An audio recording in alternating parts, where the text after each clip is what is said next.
Oh, oh, oh, oh. Comment tu le fais? Attends, Anthony. Vas-y, fais-moi une petite vocalise. Alléluia. Attends, je vais essayer et tu me notes entre 0 et 10, d'accord? Ah oui, 1, 2, 3. Alléluia. et le pire, c'est que t'es juste, tu chantes juste, t'as la voix qui chante juste, c'est bien. Ah, mais c'est bien, remarque, tu pourrais me Déjà bien, coacher. déjà t'es sur la note déjà. Ah non, mais là, bon, la note, je crois qu'il fallait s'en rester au premier essai. On arrête. Bon, Anthony, Allez, on te resitue, hein. Toi, t'avais participé à La Belle et ses Princes, saison 1, saison 2, sur W9. Après, on t'a vu dans Les Princes de l'amour 1, et tu as fait ton grand retour dans Les Marseillais vs le reste du monde 2 sur W9, mais tu n'es pas resté qu'à cause d'une stratégie mise en ah, place par Anto Matteo, tombé amoureux d'Hilary, tu as dû rentrer illico non pas en France mais en Belgique. Donc vous restez avec nous. Monsieur Lyricos a des confidences à nous faire sur son aventure dans les Marseillais. Ça se passe juste après que mon petit doigt soit arrivé là. Voilà, comme ça.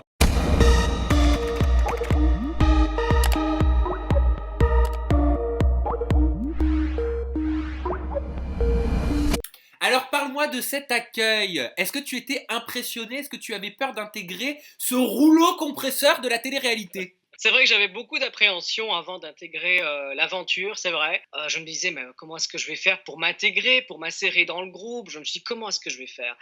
Et au final, je me suis dit, bon, Anthony, voilà, t'as ta personnalité, t'as ton style atypique, ben voilà, vas-y à fond, tu sais qui tu es. Et c'est ce que je me suis dit. Je suis arrivé dans l'aventure, comme à mes habitudes, finalement, en chanson. Et je suis arrivé dans la villa, je toquais à la porte, et là, je vois, mais vraiment, tout le monde qui vient vers moi, je vois les Marseillais qui s'avancent vers moi, qui sont aussi dingues que moi. Et ça m'a fait vraiment très, très chaud au cœur, et ça m'a mis vraiment, vraiment en confiance. Ça m'a fait vraiment du bien. Je voyais des têtes qui me m'étaient d'ailleurs familières, et ça m'a vraiment réchauffé le cœur. Ils étaient tous là à m'accueillir, et puis Julien qui vient, paf, qui me prend sur lui, dans, pratiquement comme si j'avais gagné la coupe. Non, c'était vraiment super génial, et ça m'a beaucoup touché. Parce que c'est vrai que tu as un profil, on va pas se le cacher, tu le sais toi-même, tu le dis toi-même, tu es atypique par rapport aux autres Ouais, candidats. Mais c'est ça. quelque part, est-ce que c'est pas le petit vent de fraîcheur dont avaient besoin les téléspectateurs? Parce que j'ai vu que tu as été réellement plébiscité sur les réseaux sociaux. C'est ça. Je pense que ce qui manquait depuis un petit temps dans ce programme-là, c'est, voilà, comme tu dis, un vrai coup de fraîcheur, parce que c'est vrai qu'on avait déjà l'habitude de voir souvent les mêmes personnages, de voir souvent les mêmes têtes, les mêmes clashs, les mêmes histoires d'amour qui finalement finissent par un petit peu lasser. C'est vrai, les téléspectateurs, parce que c'est tout le temps la même chose. Aujourd'hui, je pense que voilà, la télévision, elle a besoin de se renouveler avec des nouveaux visages, des nouvelles. Marseille, c'est une marque très forte, c'est un vrai label. Et là, je pense que pour cette saison-ci, ils en avaient besoin aussi d'un petit renouvellement de personnages, si je puis dire. Et voilà, ils m'ont proposé l'aventure. Je me suis dit, pourquoi pas? Et c'est vrai que pour le coup, parce qu'à la base, comme tu le sais, on m'a beaucoup découvert dans les émissions de rencontres, Bah oui, t'as fait que ça auparavant. les émissions ah, voilà, j'ai fait le tour de l'amour finalement. Donc voilà, et c'est vrai que pour le coup, passer de La Belle et ses Princes, parce que Charmant, des Princes de l'amour, à un programme plus compétitif, d'aventure, bon, ben ça c'est vrai que ça me changeait pour vraiment, vraiment d'expérience. Et pour le coup, c'est vrai que les gens me découvrent encore différemment, et je suis encore, voilà, très très très touché. Voilà de comment s'est passée mon aventure, qui a été très positive. Et puis c'est vrai que j'appréhendais aussi d'ailleurs les remarques des téléspectateurs, les critiques, je les appréhendais aussi. J'avais un peu peur, parce que tu sais qu'on m'attendait au tournant. On me disait, Anthony, ça pourra peut-être être une erreur de casting. Qu'est-ce qu'il fout là, Laurent? Qu'est-ce qu'il fait là-dedans? On peut se le poser la question. Ah bah oui. Et finalement, ça s'est super bien passé. Et le fait d'avoir été moi-même, encore une fois, d'avoir été encore fidèle à mes valeurs, comme je suis, eh ben ça a touché les gens. Et j'ai eu des remarques, je pense, les plus positives de tout ce que j'ai fait jusqu'à présent. J'ai jamais eu autant de tsunami de positivité, d'amour, parce qu'en fait, j'ai su dans cette aventure transformer toute cette haine, ou la méchanceté même des gens, en amour. Et ça, c'est quelque chose qui est quand même assez incroyable, et qui en télé-réalité, c'est vrai qu'on ne voit pas souvent. C'est vrai. Et ton côté atypique, il a plu énormément aux candidats parce que c'est vrai que ça aurait pu passer, casser. Pour le coup, avec toi, ça a totalement passé. Ça a même très bien passé avec Jessica. Je te propose que je vais te donner le nom comme ça. Je vais te balancer le nom des candidats, des Marseillais vs le reste du monde, et tu vas me dire un petit mot sur chacun, d'accord? Ça va, Mais vraiment du tac au tac, d'accord? pas de soucis, tac au tac. Allez, Allez. c'est parti. Jessica Tivna, que t'aimais bien embêter. Ah, Jessica, Jessica, c'est le rayon de soleil de la villa, super sympathique, adorable, vraiment une fille une fille qui a du peps, une fille vraiment, vraiment super sympa. Hilary, qu'on a découvert dans les ch'tis. Ah, une Hilary, c'est une aventureuse Hilary, qui est allée à gauche, un peu à droite, un peu partout. Bah, tu lui en veux peut-être un petit peu parce qu'elle était en plein dans la stratégie avec Anto, mais ça c'est le sujet juste après parce que t'es parti Voilà. à cause de cette stratégie, tu as été Voilà, éliminé, c'est tu ça. es parti malgré toi. Julien Tanti, pilier du programme. Ah, Julien Tanti, c'est la force, c'est le caractère, c'est la compétition, mais aussi, c'est aussi le cœur, c'est aussi le côté humain et aussi le fraté, la Ah bah oui, faut pas fraternité. l'oublier, fraté, Ah, fraté, fraté, Voilà, fraté. la famille, c'est le sang. Kevin Gage. Alors, Kevin, oui. Kevin, oh s'il te plaît. Non. Kevin. Lui, c'est plutôt le coureur de jupons. Ouais, mais pourquoi t'as mis du temps là? T'as réfléchi beaucoup sur Kevin. Ouais, Kevin, j'étais en train de me souvenir du personnage, là, c'est vrai. Non, mais Kevin, voilà, c'est plutôt, voilà, il aime bien aussi d'aller un peu partout aussi. Hein, c'était pas lui qui disait que t'es le jaguar aussi? C'est la ça, villa c'est le Jaguar, c'est le Voilà, c'est ça. Jaguar. Oh là là. Manon Marceau, Ah. t'as eu la chance de la côtoyer pendant ton séjour? Bon, pas plus que ça. J'ai pas eu vraiment eu de contact avec elle, donc je peux pas vraiment dire mon a priori là-dessus.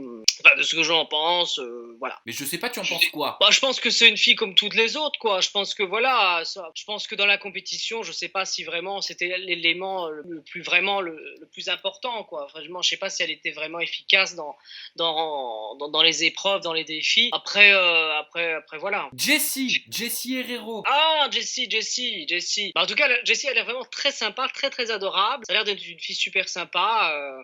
Bon, bah voilà. Après, elle avait plus envie elle avait dit hein, d'ailleurs qu'elle avait envie d'arrêter tout ça. Que c'était plus trop son truc. Bon, après, voilà, ça, tel qui voit. Mais qu'est-ce que t'as pensé d'ailleurs de ces déclarations? Parce que c'est vrai qu'elle avait l'air de Mais dire. c'est ça. Elle avait l'air de dire que c'était quand même beaucoup scénarisé, qu'on vous mettait certes pas le couteau sous la gorge, mais qu'on vous influençait énormément pour les séquences en vous disant vas-y, fais ci, fais ça, rapproche-toi de telle fille, de tel garçon. Toi qui arrivais vraiment avec un œil totalement extérieur, qui quelque part était vierge des Marseillais. Bah, tout à fait, oui. J'aimerais que tu nous donnes ton avis, mais ton avis vraiment le plus authentique possible. Hein. Bah oui, écoute, moi, mon avis personnel là-dedans, après une semaine de tournage environ, écoute, moi, je suis resté moi-même du début à la fin.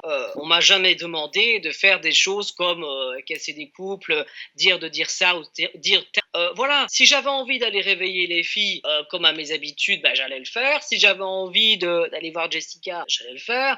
Donc c'était pas scénarisé, il n'y a pas vraiment une scénarisation. Pour ma part, en tout cas, voilà, moi, j'ai été fidèle à ce que j'étais. J'ai vraiment, voilà, on m'a pas imposé de choses parce que j'aime pas ça qu'on impose trop des choses comme ça parce que c'est très perturbant. Donc voilà, j'ai vraiment passé une super belle aventure. Donc pour le coup, c'est vrai qu'il y en a beaucoup qui se sont plaints. Il y avait Jessie qui s'est plaint avec. Darko également. Oui, voilà. Oui, mais Darko, il s'est plaint. Pourquoi? Parce qu'on est en face de plein de gens qui sont souvent des fortes personnalités. Alors, pour le peu qu'on soit légèrement en retrait, on est effacé. Or, pour exister dans ce programme, c'est vrai que beaucoup doivent faire leurs histoires de couple, des histoires de leurs anciennes relations, crier.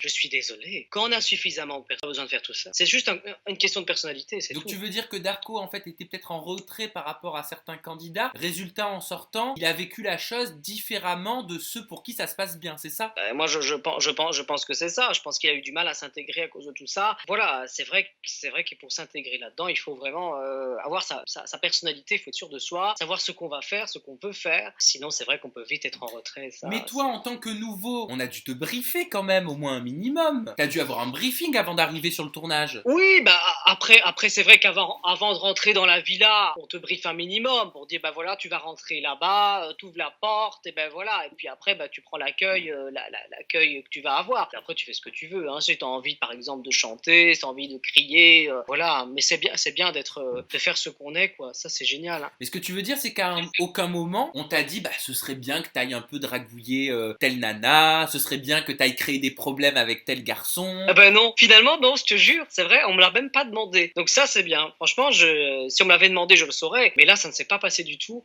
Et j'ai pu faire ce que j'avais envie de faire spontanément. C'est ça qui est bien, la spontanéité, que c'est pas drivé, que ce soit toujours tout carré. Non, franchement, j'ai pu plus vraiment faire ce que j'avais envie de faire. Et est-ce que c'était le cas dans tous les programmes de télé-réalité auxquels tu as participé avant les Marseillais? Alors pour moi, le pire qui a été le plus scénarisé que j'ai jamais vu de ma vie, c'est tellement vrai. C'est tellement vrai? C'est tellement vrai. Ah, alors attends, on va revenir sur ce dossier dans un petit instant parce que ça, regarde, tu vois, je l'ai pas noté dans mes petites notes, donc je me note tellement vrai. Avant, on est obligé, juste avant, Loulou, on est obligé de parler de la stratégie Anto Matteo qui serait tombé amoureux de la belle Hilary et ce qui t'aurait valu ton retour direct en Belgique. Voilà, retour dans le froid. Bah oui, parce que t'es pas parti à cause de toi, t'es pas parti parce que t'as loupé une épreuve, t'es pas parti parce qu'on t'aimait pas, on est d'accord là-dessus. C'est ça, voilà. Bon, alors c'est vrai que ça c'est très large à expliquer. D'une part, je suis très déçu de ce qui s'est passé parce que moi, je suis là depuis même pas une semaine,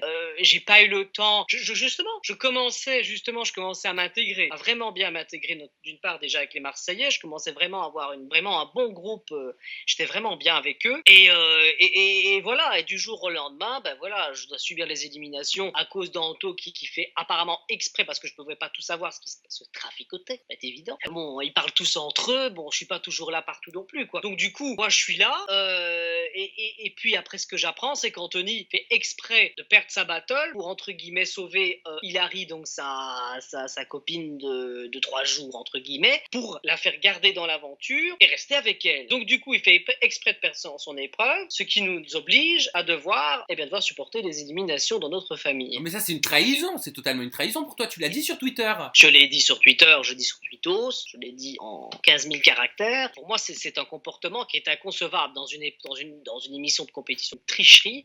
Ouais, mais ça a été accepté par la production, vu qu'ils l'ont joué. Voilà, le truc, c'est que ça a été accepté. Et je trouve que dans une émission comme celle-là, où il y a un jeu, il y a des règles. Et je pense que les règles doivent être appliquées. On ne peut pas faire, je pense, de tout et n'importe quoi que je ne comprends pas. Je trouve qu'il devrait y avoir des règles minimum à respecter. On sait ce qui s'est passé. Tout a été filmé, on sait ce qu'ils font.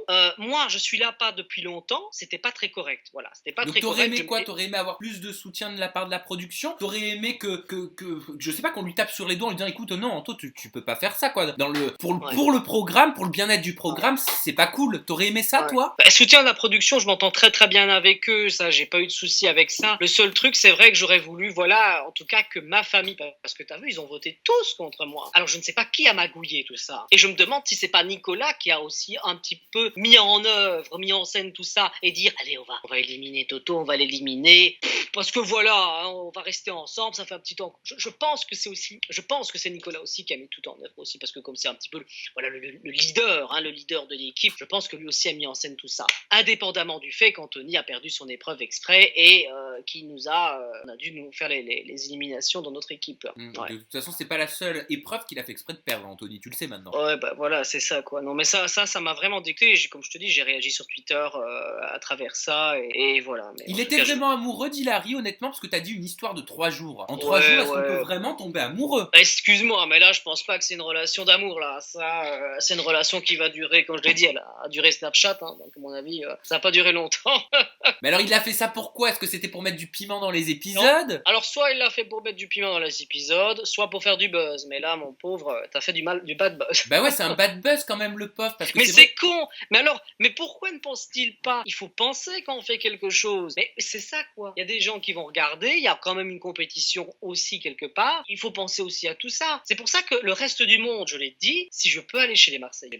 Mais alors, c'est quoi ton but, toi? Comment veux-tu aller? Bon, tu vas me dire, il y a bien Hilary qui est chez les Marseillais, et il y a bien Adixia qui est chez les Marseillais également, mais bon, elles, c'est parce que elles sont devenues Marseillaises de par le temps. Ça fait des années qu'elles font ça fait 7 ans bientôt pour Hilary. Tu aimerais, toi, intégrer le programme des Marseillais sur le long terme? J'aimerais bien, oui, j'aimerais bien parce que, voilà, moi, les Marseillais, je me suis rendu compte qu'on avait pas mal de points communs. On aime bien la fête, on aime bien s'amuser, on aime bien rigoler, on se prend pas la tête. Et il y a un côté vraiment fraternel, un côté de fraternité, un côté de famille que j'aime beaucoup. Ils sont très unis et ils s'entraident sincèrement. Entre eux, ils s'entraident. Le reste du monde, en fait, c'est un peu n'importe quoi, finalement. C'est un peu n'importe quoi. Tout le monde fait n'importe quoi, tout le monde va avec n'importe qui, tout le monde cache n'importe qui, tout le monde élimine n'importe qui, on réfléchit pas. Les Marseillais, eux, ils savent très bien ce qu'ils doivent faire et ils donnent la chance un peu à tout le monde de faire ses preuves. En tout cas, moi, c'est mon idée. Je vais pas regarder toutes les saisons, mais je pense en tout cas que c'est vraiment la meilleure équipe, forcément, c'est les Marseillais. D'ailleurs, ils ont fait leurs preuves depuis pas mal d'années. Voilà, ils sont exceptionnels. Anthony, je le disais en introduction, tu as participé il y a plusieurs années années maintenant. À la saison 1 et 2 de La Belle et ses Princes, ça n'existe plus, mais ça marchait bien à l'époque et c'était sur W9 également. Puis au Prince de l'amour, première saison, toujours sur W9. Et puis, entre-temps, mis à part un tellement vrai que t'as enregistré, on va en parler, on t'a plus vu, on t'a plus vu. Pourquoi cette traversée du désert? Est-ce que toi, tu voulais être à nouveau en télé-réalité? Est-ce que c'était les prods qui ne te voulaient plus?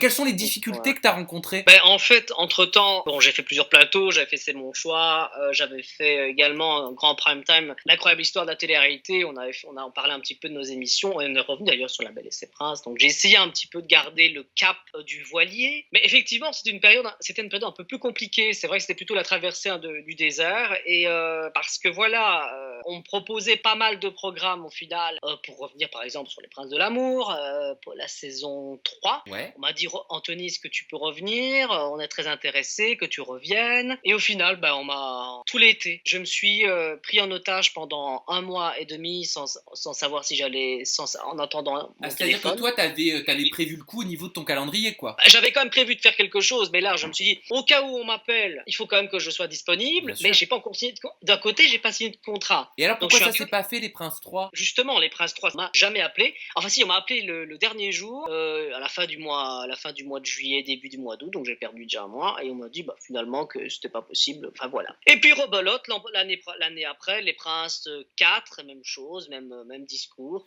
Pareil, ils t'ont fait le même coup pour Les Princes 4. Voilà, même chose pour Les Princes 4, même coup. Par contre, ce qui est un peu culotté, je l'ai fait parce que on m'invite pour faire la première, à passer à la radio sur Europe 1 pour la grande première des Princes 4, parce qu'ils avaient besoin d'un personnage emblématique pour parler du programme, expliquer forcément, parce que comme je suis un personnage sincère, expliquer un petit peu tout ça, comment ça se passe, l'amour là-dedans, avec Gabano, qui était actuellement dans Les Princes, je me sens 4, il me semble. Allez, oui. Et j'étais sur Europe 1 et j'en ai discuté. Et moi qui devais normalement être dedans, qu'on m'avait fait le coup de pas venir, voilà quoi. Ah donc oui, c'est un peu contradictoire. Bah oui, tu devais l'avoir en travers de la gorge. Et puis, je crois qu'ils t'ont fait le coup pour Les Princes 5, Les Princes et les Princesses.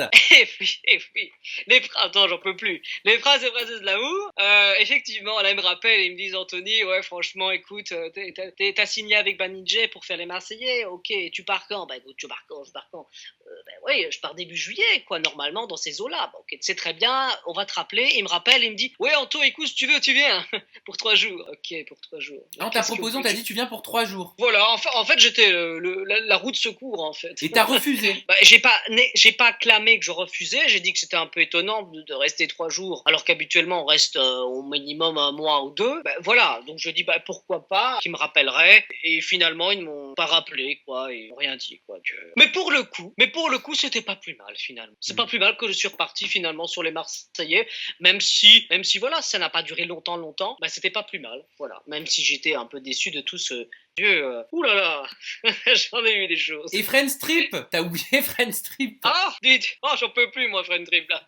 J'ai au bout de ma vie quand j'apprends tout ça. Parce que t'avais signé ton contrat, t'avais passé la visite médicale, t'avais ta date, décidément, il y a ceux qui arrêtent pas de se mettre sur l'écran, t'avais ta date de tournage, et encore une fois, au dernier moment, on te dit, non, tu pars pas. Et ouais, j'avais signé, la grosse équipe m'avait approché pour le casting de Friends Trip, il me dit, Anto, sur Facebook, essaye de recruter des gens. Tu fais une annonce comme quoi tu vas partir à Miami pour reprendre des amis entre guillemets pour l'épreuve, pour la compétition. Il faut savoir que c'est un contrat qui se signe tous les 3 jours, que tu restes 3 jours minimum, quoi, et tous les 3 jours il y a une élimination. Donc c'est vrai que voilà. Et j'ai signé le contrat là-bas parce que j'étais intéressé de me prendre. Et j'ai passé pendant 1 heure à signer je ne sais combien de papiers. J'ai jamais vu autant de papiers toute ma vie. Je crois que j'allais partir je ne sais où, à l'autre bout du monde, c'était peut-être ça, c'était Miami. Hein. Mais voilà, donc j'ai signé tout ça. Et j'ai eu aussi des examens médicaux, comme je te l'ai dit, cardiogramme, pour les tests d'effort, parce que c'est une mission quand même assez physique, où il faut porter des choses, donc si on peut pas avoir un souci sur le tournage, voilà. Et au final, voilà, j'ai attendu... j'avais fait ma valise, parce que j'avais signé mon contrat. Je me suis dit, chouette, je vais partir. Et voilà, j'ai fait ma valise, j'ai attendu 3 semaines. Le pire, c'est quand tu vois, autant que les Princes de l'amour que ça, les gens sur Facebook qui partent. Alors ça doit être rageant. Tu vois l'équipe de prod qui est sur le tournage, tu vois qu'ils sont là, tu vois que tout le monde qui dit ah je suis en avion, je suis parti, et toi t'es comme un con et t'attends un appel, mais c'est horrible, horrible. Mais ça doit l'être horrible. C'est horrible, je te jure que c'est horrible, c'est frustrant, très frustrant. Et au final on m'appelle, chouette on m'appelle, mais pas pour la bonne nouvelle, pour me dire que finalement ben voilà c'était pas possible. Donc j'ai perdu 2 mois. Voilà, mais de toute façon c'est pas comme si t'étais pas préparé, je veux dire tu finis par être habitué quelque part. Oui, donc, je me suis dit que pour une fois ça allait être la bonne. Ben voilà, écoute, la bonne c'était les Marseillais. Tu me disais là tout à l'heure, quand je t'ai posé la question, je t'ai dit, dans ton parcours télé-réalité, est-ce que toutes les productions se comportaient comme la prod des Marseillais s'est comportée avec toi? Parce que tu m'as dit que c'était une production très transparente, qu'on t'a rien demandé de faire. Et tu m'as dit le pire tournage, là où tout est fake, c'est tellement vrai. Horrible. Là, je peux le certifier, label 100%, garantie que ouais, non. Tellement vrai, il y a beaucoup de scénarisation, c'est très, très, très, très, très, très scénarisé. On nous impose beaucoup de choses. Du coup, la difficulté qui a été pour moi dans ce tournage, c'est quand même de garder un petit peu de moi dans tout ce bazar. Ce que j'ai réussi à faire, mais difficilement. On me voit à la fin en train de jouer du piano, ce qui est sincèrement ce que je fais habituellement. Je change, ça c'est moi qui dis. Parce que eux imposent tellement de choses que finalement je ne me retrouve plus. Donc je leur dis, attendez-vous, vous m'imposez des choses, mais moi je veux. Mais c'est-à-dire, attends, quand tu dis on m'impose des choses, excuse-moi de te couper, on te dit tu fais ci, tu fais ça, toutes les séquences sont découpées comme dans un scénario de film. Voilà, par exemple, il faut que ça clash un petit peu, donc du coup, on va prendre toutes les lettres qui sont sur la table pour créer un petit côté un petit peu. Il voulait que qu'il y ait un petit moment de difficile, que la fille qui venait me voir devait être jalouse de moi, alors qu'elle soit jalouse, genre pas jalouse comme ça. Il fallait que toutes les lettres soient éparpillées sur le bureau et qu'il se passe quelque chose, tu vois. Donc c'est comme ça que tout est monté en scénarisation. Mais est-ce qu'on te dit quoi dire aussi? Parce que je sais qu'ils sont peu, hein, l'équipe de tournage. Je crois que t'as une ou deux caméras, grand maximum si c'est pas une. Voilà, si c'est pas une. Seule. Et t'as donc le caméraman et une journaliste. Même pas. Il y a qu'une personne qui fait enfin moi dans ma saison. T'avais que le caméraman et c'est le caméraman qui fait journaliste? Ouais, il faisait journaliste et il faisait caméraman. J'ai jamais vu ça de ma vie. J'ai jamais vu ça moi non plus. Et donc le caméraman te disait, est-ce qu'on te disait quoi dire? Alors quoi dire? Pas toujours, mais parfois il voulait un petit peu accentuer les choses. Il dit ouais, ce serait mieux si tu parlais un peu plus comme ça, dire des choses plus comme ça. Mais moi j'ai ma manière, tu vois, j'ai ma manière de parler, tu vois. Je peux pas dire des choses qui me ressemblent pas. Donc du coup on n'était pas toujours en accord. J'ai dû refuser pas mal de choses. Ah voilà, parce que c'est ce que j'allais dire. Tu dénonces le côté fake de Tellement Vrai, mais pourquoi tu as accepté de continuer à le tourner si tu étais conscient de tout ça? Bah écoute, on me l'a proposé, mais le problème c'est que moi j'étais déjà très impliqué dedans. Donc j'étais sur le tournage et je pensais pas qu'à l'inverse ça allait être autant scénarisé, parce que au début je pensais que ça allait être un tournage comme j'ai déjà fait auparavant, normal on va dire, voilà, tout à fait normal. Et c'est pendant le tournage que j'ai remarqué les choses, parce qu'il faut dire qu'on tourne pendant au moins 2-3 jours quand même, 3 journées non-stop, du matin au soir. Il faut dire aussi que c'est pas payé, hein, pour ceux qui pensent que c'est payé, on n'est pas payé pour ce tournage. Et voilà, j'étais impliqué dedans, je pouvais pas revenir en arrière, donc je me suis dit bon bah je vais essayer de me sauver là-dedans, et au final bah voilà, j'ai gardé une très belle image dedans. Mais voilà, les gens y croient, ils ont cru que la fille, je la kiffais, alors que je devais dire à l'écran comme quoi c'était mon style. C'est dur, hein, c'est pas facile. Je ne savais pas très bien quoi faire à ce moment-là. Hein. Tu sais, quand on commence la télé, c'est pas évident.